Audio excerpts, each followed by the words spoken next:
Kuidas ma kuulen, kuidas me näeme ja kuidas me saame kutsu lõpetada mängimist.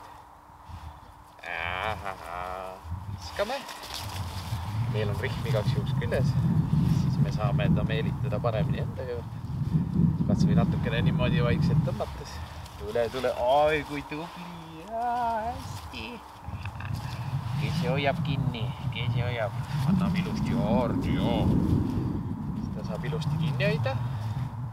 Mängime temaga natukene, me peame liigutama seda mängu asja, et sellest kinni hoida. Me tahame tagasi kätte saada ja siis hoiame selleks.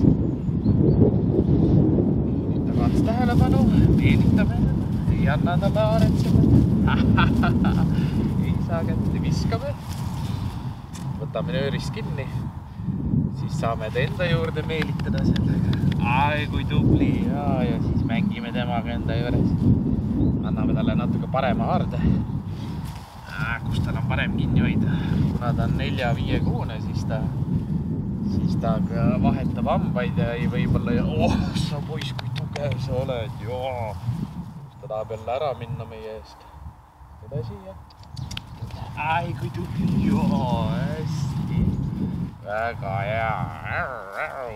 Ja võtame lahti. Hoiame paigal. Väga hästi. Aitäh. Ei saa. Ja, super.